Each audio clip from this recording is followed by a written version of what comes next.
I said step away from the vehicle! Officer, what are you doing? This car's in violation. Move! Officer, please, this is our car. Keep going, officer. I'm filming. Hands where I can see them. Stay back. I'll show you. What are you doing? It's procedure. Stay back. Lord have mercy, he's lost his mind. Stop this, you're scaring her. Ma'am, protocol for your safety. This is gold. Ma'am, I was just demonstrating how the car got damaged. With your foot, good heavens. Officer, is she in trouble? No, ma'am. It was just an accident. She's not at fault. Wow. Excuse me, officer. Could you tell me why I've been pulled over? Get out of the car. Now. Now. She reached for her ID. He slammed his hand on the roof. Did I stutter? Get your ass out. You don't belong in this neighborhood, and you damn well know it. He turned to his partner and laughed. Bet this ride is stolen. A neighbor across the street held up a phone, recording, grinning. Nobody helped. An elderly mother sat frozen in the passenger seat, gripping her cane, watching her daughter be humiliated under flashing blue lights. But what Sergeant Victor Langston didn't know was that soon he would be standing at attention while his own chief announced the 3 words that would destroy his entire career. Yeah, you can already tell this went way too far. Let's get into the story. Let me take you back before those blue lights ever flashed. Simone Hargrove sat at a corner table inside Willow's Table, a small southern restaurant on the east side of Richmond, Virginia. White tablecloths, candles flickering in mason jars, the smell of brown butter and fresh cornbread drifting from the kitchen. Across from her sat her mother, Gloria Hargrove, retired schoolteacher. The kind of woman who still called every young man baby and carried peppermints in her purse for strangers' children. Tonight was Gloria's birthday. Not a big party, no crowd, just a daughter and her mama sharing a meal, the way they'd done it every year for as long as Simone could remember. Gloria was telling a story about the waiter, a tall kid who had called her beautiful when he brought the dessert menu. She was laughing so hard her glasses fogged up. Mama, he was being polite. Polite. Baby, that boy winked at me. Twice. Simone shook her head, smiling. She cut a piece of sweet potato pie and slid it across the table. Gloria swatted her hand away and pulled the whole plate closer. This was peace. This was a Friday night. You wouldn't know, looking at Simone in that moment, that she had been confirmed as a federal district court judge for the Eastern District of Virginia. You wouldn't know that soon she would stand in a packed courtroom, raise her right hand, and take the oath that would make her one of the youngest black female federal judges in the history of the state. She had climbed to get here. Fresh out of law school, she started as a public defender in Norfolk. The cases no one wanted: drug possession, petty theft, kids who reminded her of the boys she grew up with. She fought for every single one of them. Then she moved into civil rights litigation, police brutality, wrongful arrest, racial profiling. She spent years documenting the exact kind of abuse that most people only saw in headlines. She didn't just read about it, she held the hands of the people who lived it. From there, the appellate court, and then the call from Washington. But tonight,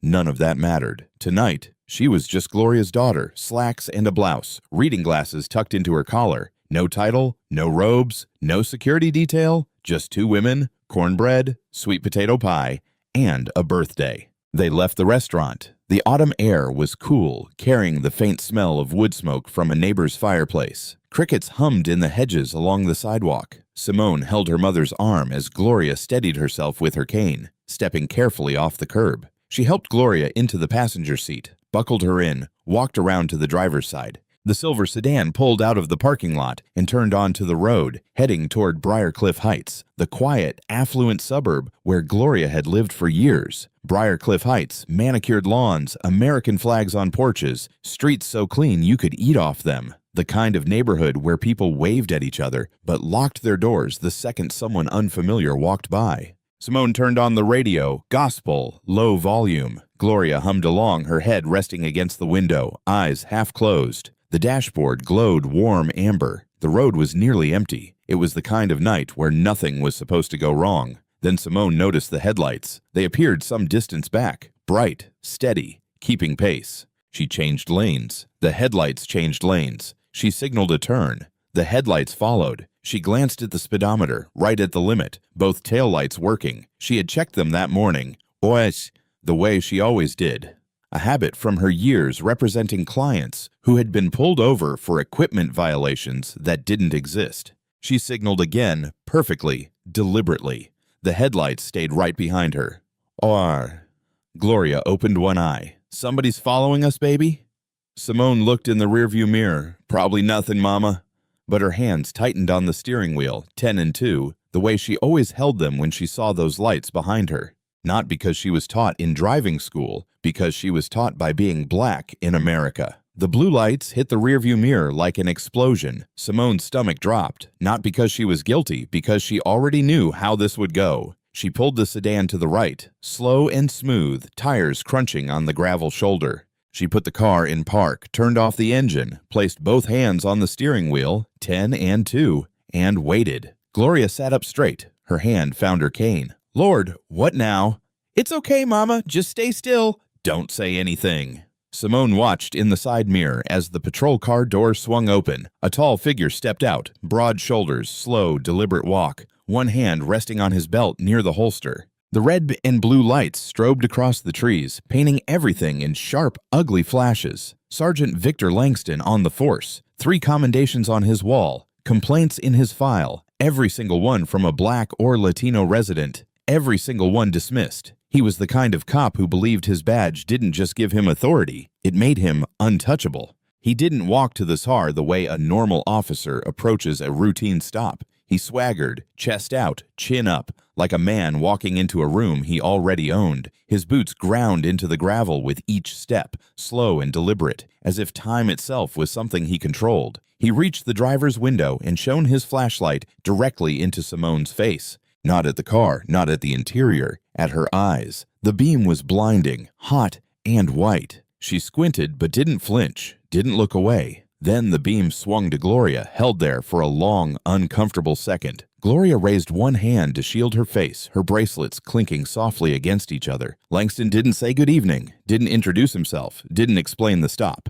License and registration, 3 words, flat, cold, like he was ordering food he didn't plan to pay for. Simone kept her voice steady. Of course, officer. May I reach into my purse? Did I say you could talk? License, registration, now. She moved slowly, carefully, every movement deliberate, every gesture visible. She opened her purse, pulled out her wallet, and handed over her driver's license and vehicle registration. Langston snatched them without looking. He held the license up to the flashlight, glanced at the photo, then looked back at Simone like the two didn't match. This your car? Yes, sir. Where'd you get it? The question hung in the air like smoke. Not, where are you headed tonight? Not, do you know why I pulled you over? Where did you get this car? As if a black woman driving a clean sedan through this neighborhood needed to explain how she could possibly afford it. Simone swallowed. I purchased it years ago. The registration is right there in your hand, officer. Langston ignored her answer completely. He leaned down further into the window, shining the flashlight across the back seat. Empty, clean, a leather briefcase sitting upright, a small bakery box, Gloria's leftover birthday cake. Where are you coming from? Dinner. A restaurant on the east side. Where are you going? Taking my mother home. She lives in this neighborhood. Langston pulled back and looked at Gloria, then back at Simone. His lips curled into something that was almost a smile, but carried no warmth at all. She lives here? In Briarcliff Heights? Yes, sir. Years. He let out a short breath through his nose, half laugh, half grunt, like the idea of this woman belonging here was the funniest thing he'd heard all week. He straightened up, tapped the roof of the car twice with his flashlight, a slow, deliberate tap-tap.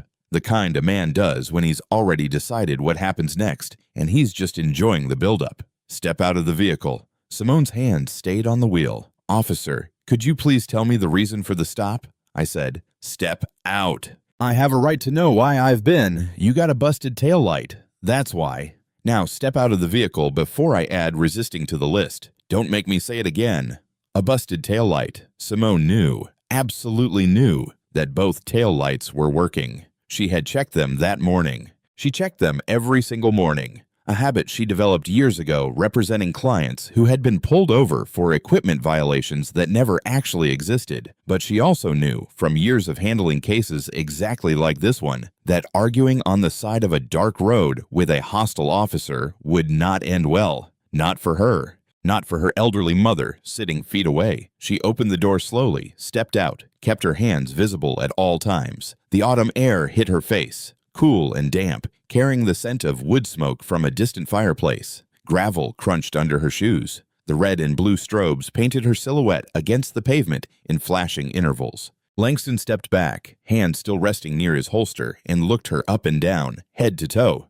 Slowly, the way a man looks at something he's already decided is beneath him, hands on the vehicle. Simone placed her palms flat on the roof of her own car. The metal was cold. She could feel the vibration of the engine ticking as it cooled. That's when the second patrol car pulled up. Officer Tyler Dempsey, a newer officer on the force. He stepped out and walked over quickly, a little too eagerly, like a kid arriving late to a game he didn't fully understand. "What do we got, Sarge?" Langston jerked his thumb toward the passenger side. "Old lady in the front seat. Keep an eye on her. Don't let her reach for nothing." Old lady. That's what he called her. Gloria Hargrove, a woman who had spent years teaching third graders how to read. A woman who still volunteered at her church every Saturday morning. A woman whose birthday cake was sitting in a box on the back seat of the car she was now afraid to move inside of. Dempsey walked to the passenger side and shone his flashlight through the window. Gloria stared up at him, confused and frightened. Her fingers tightened around the handle of her cane. "Ma'am, keep your hands where I can see them." Gloria's voice was barely a whisper. "Baby, I'm just holding my cane. Hands where I can see them. Now." Gloria lifted both hands off her cane. It slipped from her grip, clattered against the door panel, and fell into the footwell with a hollow thud. She didn't pick it up. She just sat there, palms open, fingers shaking, like a child who'd been told to freeze and was too terrified to ask why. Back on the driver's side, Langston was in no rush. He held Simone's license up again, tilting it back and forth in the flashlight beam, as if looking for a flaw. "Simone Hargrove, that you?" "Yes." "Uh-huh." He tucked the license into his shirt pocket. Not his clipboard, not his scanner. His breast pocket like it belonged to him now. "I'm gonna hold on to this for a minute. Officer, that's my property." "Did I ask you a question?" Silence. The crickets had stopped. Even the dog down the block had gone quiet. Langston walked a slow circle around the car. He crouched at the rear and stared at the taillights. Both of them were glowing, bright red, perfectly functional. Not a crack, not a flicker. He stared at them for a long, long second. He didn't say a word about it. He just stood up, adjusted his belt, and walked back to Simone like nothing had happened. He leaned in close enough that she could smell the stale coffee on his breath, the faint tang of cheap aftershave, and he spoke low, almost a whisper, the kind of voice meant to remind someone exactly who holds the power. "Here's how this is gonna work. I'm gonna search this vehicle, and you're gonna stand right here and keep your mouth shut while I do it. Are we clear?" Simone's jaw tightened. Her pulse drummed against her throat, but her voice came out level, controlled, the voice of a woman who had spent years in courtrooms. "I do not consent to a search of my vehicle." Langston smiled, the kind of smile that never once touches the eyes. "Wasn't asking for your permission, sweetheart." Inside the car, sitting upright on the back seat, was Simone's leather briefcase. Inside it, her judicial appointment letter, signed by the President of the United States. Her federal court credentials, her official ID badge for the Eastern District Courthouse, a formal invitation to her own investiture ceremony scheduled soon. Everything Langston would have needed to understand exactly who he was dealing with. He never even opened it. Across the street, a porch light flicked on. A man in a bathrobe stepped outside, arms folded, watching the entire scene like it was evening television. He didn't call out. He didn't come any closer. Next door, a woman parted her blinds, peered through the gap for a few seconds, and let them fall closed again. A car drove past, slowly. The driver glanced over, then sped up. Nobody came forward.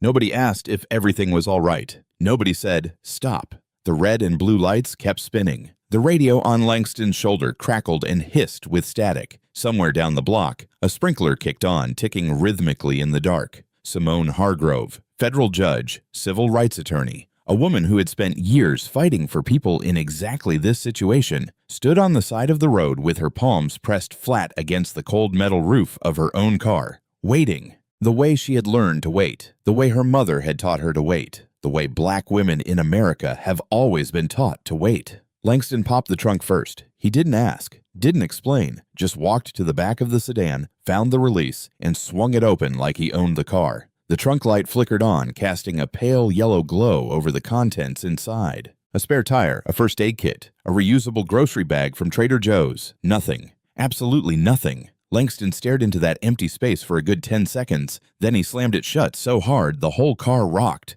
Gloria flinched in the passenger seat. Her hands were still raised, palms shaking. He moved to the back seat next, pulled open the door, grabbed Gloria's purse from the floor, and dumped it upside down across the leather. Everything scattered. Lipstick, reading glasses, a pack of tissues, a small leather Bible, a handful of peppermint candies she always carried for children at church. A prayer card from last Sunday's service slid off the seat and landed face down on the pavement. Langston didn't pick it up. He stepped on it as he reached deeper into the car. Then he found the bakery box, Gloria's leftover birthday cake. He flipped it open, looked inside, and tossed it back onto the seat. A smear of frosting streaked across the leather. "Sarge," Dempsey said quietly from the other side. "There's nothing here." Langston didn't answer. He reached for the briefcase. Simone's leather briefcase, the one she carried to every courtroom, every meeting, every hearing for years. He unzipped it roughly. Inside were legal pads, manila folders, printed documents. On top of everything sat a cream-colored envelope embossed with the seal of the United States District Court, Eastern District of Virginia.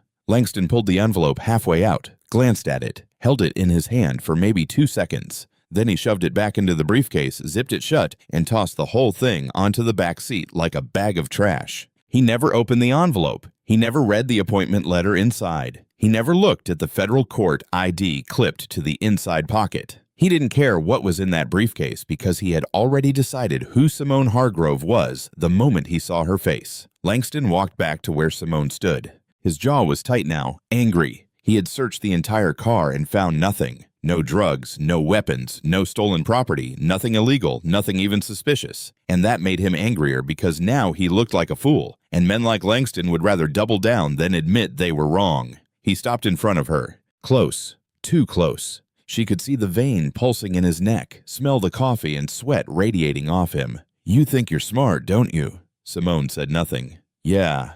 You think you're real smart coming through here with your little briefcase and your nice car, acting like you're better than everybody. Sergeant, I have cooperated fully. The search found nothing. I'd like to leave now." Langston laughed. Short, sharp, ugly. He looked over his shoulder at Dempsey. "You hear that? She'd like to leave." He turned back, stepped even closer. "Let me tell you something, sweetheart. You leave when I say you leave, not a second before." From the passenger seat, Gloria's voice broke through, thin, trembling, but fierce. "Why are you doing this? She hasn't done anything wrong. We just want to go home." Langston wheeled around and pointed his flashlight at Gloria like a weapon. "I told you to shut your mouth, old woman. One more word and I'm putting you in the car too." "Try me." Gloria's lips pressed together. Her chin trembled. Tears rolled down her cheeks, catching the blue strobe light. She didn't speak again. She just sat there, hands up, tears falling, unable to wipe them because she was afraid to move. Dempsey shifted his weight. He looked at the ground. He looked at Langston. Something crossed his face. Doubt, maybe. Guilt.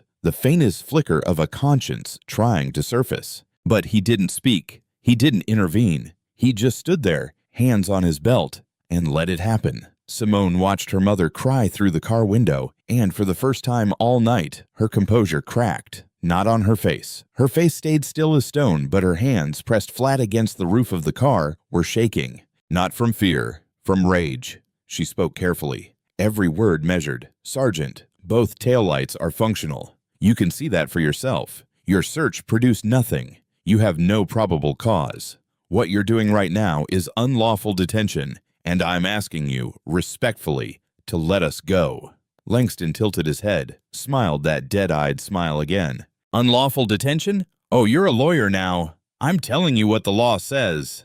"Nah, let me tell you what the law says." He stepped so close she could feel the heat of his breath on her forehead. "Out here on this road in the dark, I am the law. And if I say you stay, you stay. And if I say you talk, you talk. And if I say you shut up and spread your hands on this car, that's exactly what you do. Are we clear?" Silence.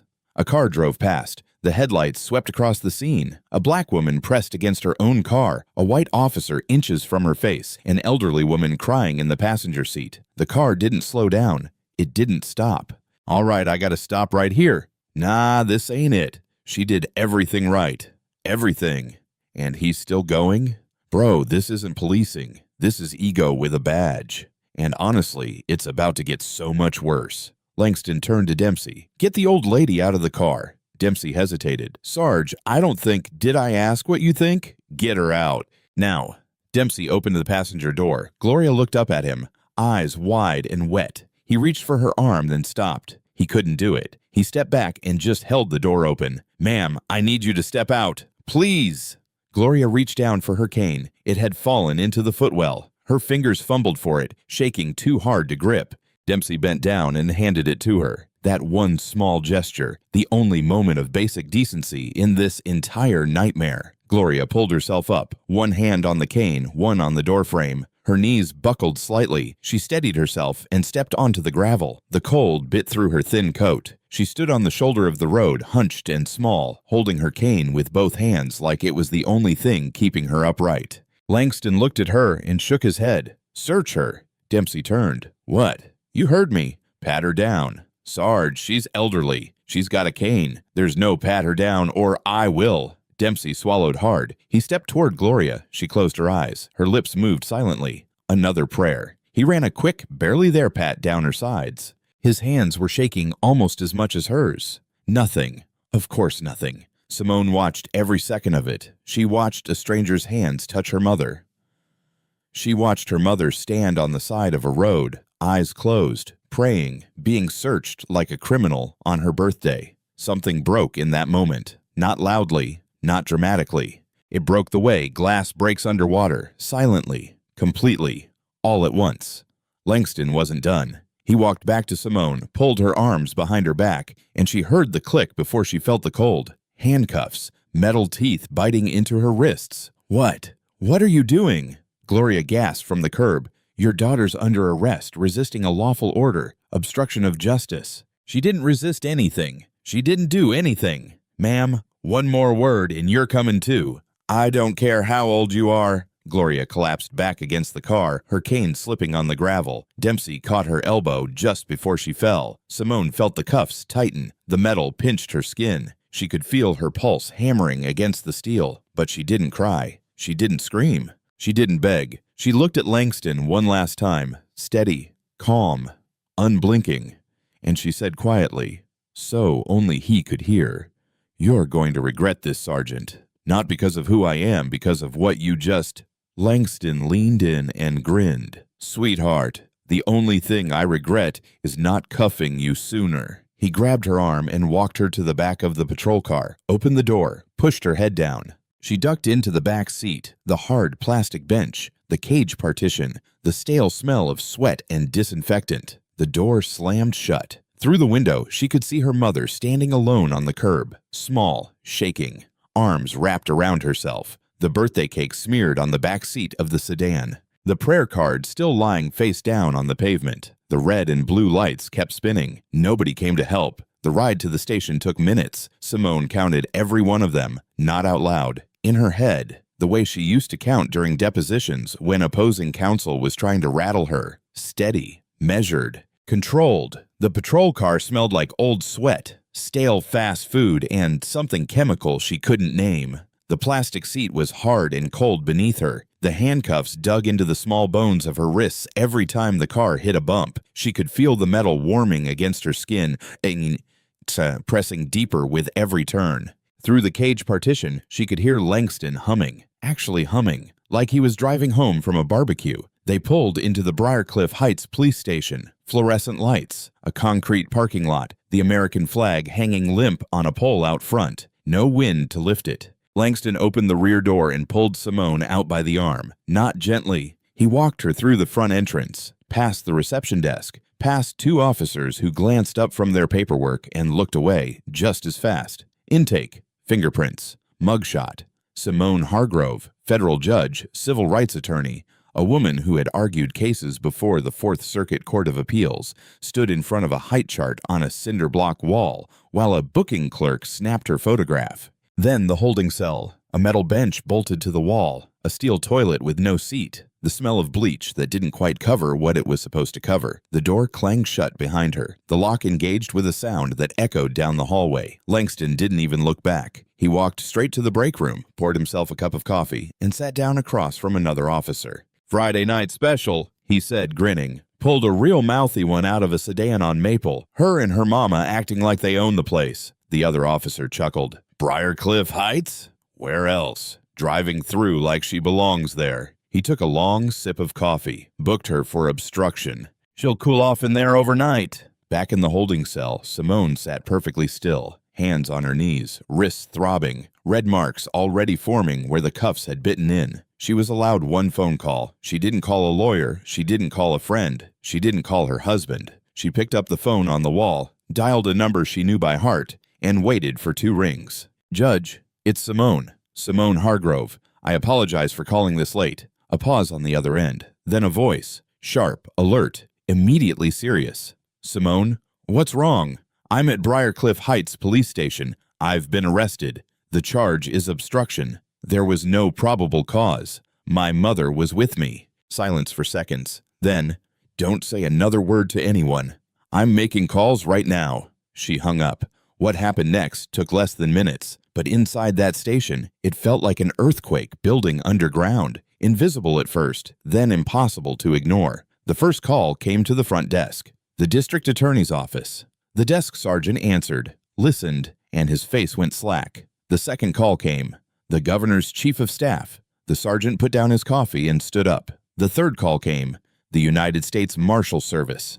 The sergeant picked up the phone, listened, and his hand started shaking. Down the hall, Langston was still in the break room, still laughing, still telling the story of the mouthy woman on Maple. He had no idea that the world he knew was ending one phone call at a time. Then, the front door of the station slammed open. Chief of Police Marcus Fletcher, tie crooked, forehead slick with sweat. He had driven from his home fast. His shirt was half untucked. One shoe was tied, the other wasn't. He didn't stop at the front desk. He didn't greet anyone. He walked straight to the holding area, shoes squeaking on the linoleum, breathing hard. He looked through the small glass window of the holding cell door, and he saw her, Simone Hargrove, sitting on that metal bench, wrists marked red, back straight, eyes steady. The same woman whose hand he had shaken at her confirmation celebration, the same woman he had congratulated, smiled with, posed for a photograph beside. The color drained from his face like someone had pulled a plug. He turned to the desk officer. His voice cracked. Open this door, right now. Open it. The officer fumbled with the keys. The lock clicked. The door swung open, but Fletcher didn't step inside. Not yet. He turned around slowly. He faced the station floor. Every officer at every desk, every clerk behind every counter, every uniform in the building.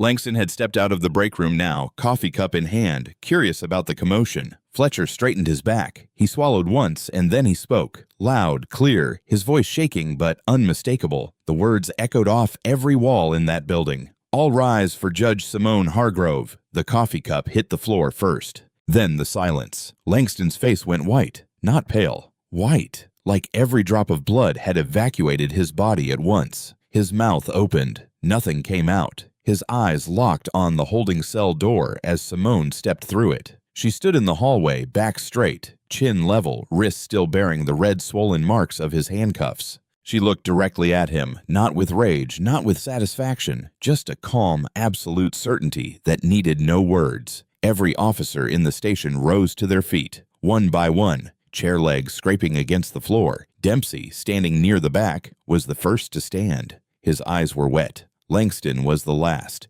His legs barely held him. Simone didn't say a single word. She didn't have to. It took seconds for Langston's career to end. Fletcher turned to the desk sergeant, voice barely holding together. Get his badge. Get his weapon. Now. Langston stood frozen in the hallway. The coffee stain was spreading across the floor at his feet. But he didn't look down. He couldn't stop staring at Simone. His mouth kept opening and closing like a fish pulled out of water and dropped on concrete. Chief, hold on. I had no idea she was. Shut your mouth, Victor. Fletcher stepped toward him, close. The way Langston had stepped toward Simone on that roadside earlier. Same distance, same energy, except now the power was reversed, and every person in that building could feel it. Badge, gun, on the desk, now.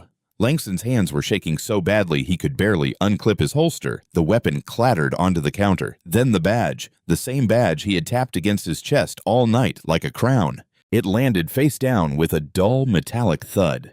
You're suspended, effective immediately, without pay. Go home. Don't talk to the press. Don't set foot in this building until you hear from Internal Affairs.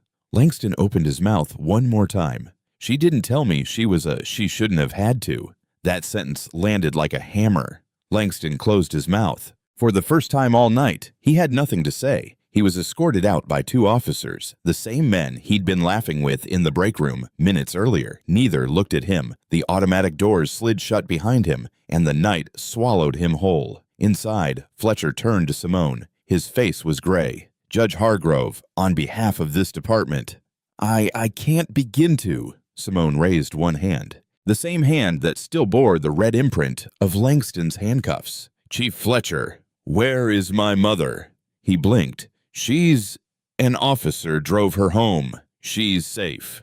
"Was she given her cane back?" A pause. Fletcher turned to the desk sergeant, who scrambled to check. "Yes, ma'am. She has her cane." Simone nodded. Then she looked at Fletcher the way she would look at a witness who had just contradicted their own testimony. "Complaints, Chief, against that man from Black and Latino residents. Every single one dismissed. You signed off on some of those dismissals yourself." Fletcher's mouth opened. Nothing came out. "This isn't an isolated incident. We both know it." She didn't raise her voice. Every officer in that station heard every word. The room was so quiet, you could hear the fluorescent lights buzzing. Simone turned to the desk sergeant. "I need copies of the arrest report, the booking record, and all dash cam or body camera footage from tonight preserved, unedited." The sergeant nodded rapidly. "Yes, ma'am, right away." Then she turned to Dempsey. He was standing near the back wall, arms at his sides, eyes red. He looked like a man standing at the edge of a cliff. "Officer Dempsey." He flinched. "Yes, ma'am. You were there for all of it. You watched my elderly mother get pulled out of a car and searched on the side of the road on her birthday. You knew it was wrong." His chin dropped. "Yes, ma'am. There will be an investigation. You can tell the truth now or under oath later. I'd recommend now."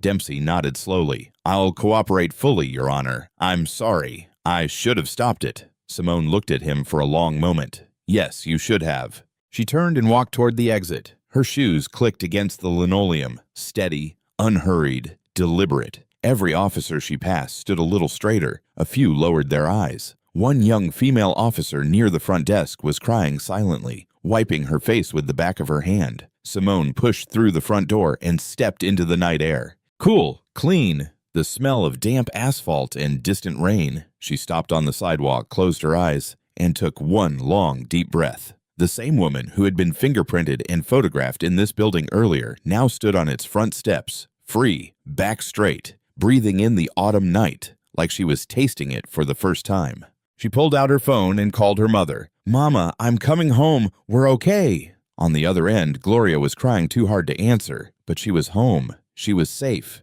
and her cane was beside her. The video hit the internet the next morning. The neighbor from Maple Street, the one who had stood on his porch recording while Simone was handcuffed, uploaded the footage to social media. Unedited, no filter, no commentary needed. It spread widely. The footage was brutal in its clarity. You could hear everything. Langston's voice, sharp and mocking, the handcuffs clicking shut, Gloria crying on the curb, and Simone silent, still, dignified, being shoved into the back of a patrol car while her elderly mother stood alone on the side of the road, gripping a cane on her birthday. Then Simone's personal body camera footage was released. The small camera she kept clipped to her bag, a habit from her years as a civil rights attorney. This angle was closer, more intimate. You could see the look in Langston's eyes when he said, "I am the law." You could see his hand shove the briefcase, the one containing her judicial appointment letter, across the back seat like garbage.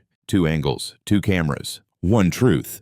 The story didn't just go viral, it detonated. Cynthia Adams broke it wide open, investigative reporter for the Richmond Herald Tribune. She had been covering police misconduct in Virginia for years, and the moment she saw that footage, she knew this was bigger than one traffic stop. She pulled Langston's personnel file through a public records request. What she found was a decade of rot. Formal complaints, every single one from a Black or Latino resident. Excessive force, racial slurs during arrests, fabricated charges, illegal searches, a pattern so consistent it could have been printed on a calendar. And every single complaint had been reviewed, stamped, and dismissed by the department's internal affairs unit. Some of those dismissals carried the personal signature of Chief Marcus Fletcher. Adams published her first piece soon after, front page, above the fold. The headline read, "Complaints, Zero Consequences." Inside the department that arrested a federal judge, the Department of Justice announced a federal civil rights investigation, not just into Langston, but into the entire Briarcliff Heights Police Department. The probe would examine hiring practices, use of force policies, complaint handling procedures, and the department's track record with communities of color.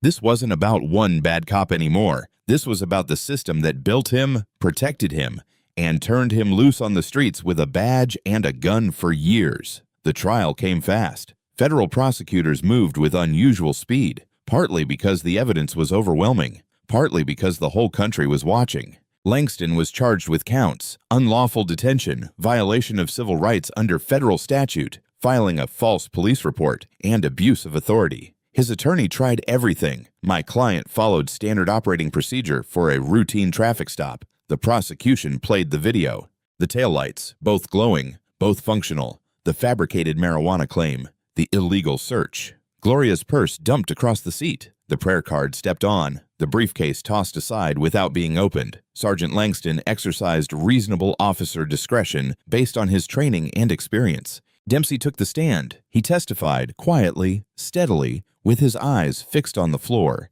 that Langston had told him before the stop that the car looked wrong for this neighborhood, that the marijuana smell was invented, that there was never any probable cause, that he, Dempsey, had known it was wrong from the first minute, but was too afraid of Langston to speak up. My client had no knowledge of the defendant's, the victim's judicial status. The prosecutor stood up and said 5 words that silenced the courtroom. That should not have mattered. It took the jury less than hours. Guilty. All counts. Sentencing came later. The judge, a colleague of Simone's from the federal bench, handed down the maximum. Months in federal prison. A lifetime ban from law enforcement anywhere in the United States. His name entered into the National Decertification Index, a permanent record that would follow him for the rest of his life. Langston stood in the courtroom in a gray suit. No badge, no gun, no uniform. His hands were clasped in front of him. The same hands that had slammed Simone against her own car. The same hands that had clicked handcuffs onto the wrists of a federal judge. Now those hands were shaking. He didn't speak at sentencing. His attorney asked for leniency. The judge denied it. But Langston wasn't the only one who fell. Chief Marcus Fletcher resigned the following week. Not voluntarily.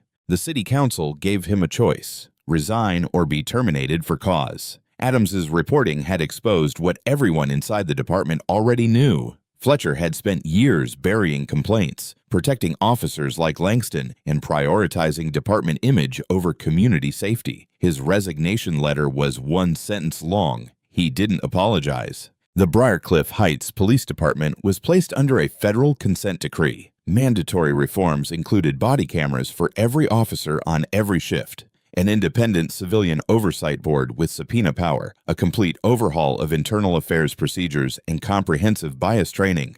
Not a short session, but a program with real evaluations and real consequences for failure. Officer Tyler Dempsey received a suspension and was reassigned permanently to desk duty. His cooperation had earned him leniency, but not forgiveness. The narrator notes, Dempsey wasn't a monster. He wasn't cruel. He was something almost worse. He was a man who saw cruelty happening right in front of him and chose silence. And silence, when you're wearing a badge, isn't neutral. It's a choice. And choices have costs. The community rallied. Hundreds gathered outside the Briarcliff Heights courthouse on sentencing day. They held signs. They chanted. They read the names of every person who had filed a complaint against Langston. All of them, out loud, one by one into a microphone. The national media covered the story for weeks. Legal commentators called it a turning point. Civil rights organizations cited it in policy proposals. Law schools added it to their curriculum. And, through all of it, Simone Hargrove said almost nothing publicly. She let the evidence speak. She let the system work. She let the law, the same law Langston had claimed to be, do exactly what it was designed to do. Soon after, the federal courthouse in Richmond, Virginia. Marble floors, dark wood paneling, the smell of old leather and polished brass. American flag standing tall beside the bench. Every seat in the gallery was taken. People standing along the back wall. Cameras from networks lined up outside. Simone Hargrove walked through the chamber doors in her judicial robes. Black fabric flowing behind her. Head high, back straight. The same posture she had held on the side of that road. The same posture she had held in that holding cell. The same posture she had held when Fletcher said those 3 words and the whole station went silent. Except now, the robes matched the authority she had carried all along. Bailiff Raymond Torres stepped forward, a man who had served this courtroom for years. He had announced dozens of judges, but today his voice carried something different, something heavier, something earned. He took a breath and spoke clearly. All rise. The Honorable Judge Simone Hargrove presiding. The courtroom stood. Every person, every seat. Lawyers, clerks, reporters, community members, law students who had driven hours to be here. They all rose. In the front row, Gloria Hargrove sat in a navy blue dress. Her wooden cane rested against her knee. Her hands were folded in her lap. The same hands she had raised, trembling, on the side of Maple Street days ago. The same hands that had been too afraid to reach for her own cane in the footwell of her daughter's car. Today, those hands were still. Today, those hands were steady. Tears ran down her face, but these were different tears. Not fear, not humiliation, not helplessness. These were the tears of a mother watching her daughter rise, not just to a bench, but above everything that had tried to pull her down. Simone looked out across the courtroom. She saw her mother. She saw the faces of strangers who believed in what this moment meant. She saw young attorneys, black, brown, white, sitting in the gallery, watching, taking notes, dreaming. She placed her hands on the bench, the same hands that had been pressed flat against the cold roof of her own car, the same wrists that had been circled in steel. She sat down, and the courtroom sat with her. In the weeks that followed, Simone established the Hargrove Fellowship, named after her mother, a mentorship program for young attorneys from underrepresented communities, free legal training, courtroom shadowing, one-on-one guidance from sitting judges and senior litigators. The first class had fellows. By the next year, there were more. Gloria attended every single opening ceremony. She sat in the front row each time, peppermints in her purse, calling every young lawyer baby and telling them they were going to change the world, and most of them believed her. Because when Gloria Hargrove told you something, after everything she had been through, you didn't argue. Simone never sought fame from what happened that night. She never wrote a book, never did a talk show circuit, never turned her pain into a brand. She did one interview, just one. A local reporter asked her what she wanted people to remember about the incident. She said, "Don't remember me. Remember that it shouldn't have taken a title for that stop to be wrong. Every person in that car, judge or not, deserved to be treated with dignity. That's not a privilege. That's a right. Look, this story, fiction. But that feeling, being looked at like you're nothing, being guilty before you even say a word, yeah, that's real. That happens every day. And it's on camera. So real talk. What are we going to do about it? If you saw this happen right in front of you, not on a screen, not on a story, but right there on the sidewalk, under those flashing lights, would you hit record? Would you step forward? Would you say something? Or would you just keep walking? Tell me in the comments. I want to know. And if this story hit you somewhere deep, if it made your chest tight, if it made you angry, if it made you think, drop a like, share it with someone who needs to hear it. Subscribe, because we've got more stories coming. And trust me, the next one hits even harder. But here's what I want you to carry with you tonight. Justice doesn't begin in a courtroom. It begins with people who refuse to look away. Sometimes the most powerful thing you can do isn't speaking louder. It's standing still when the whole world is telling you to bow.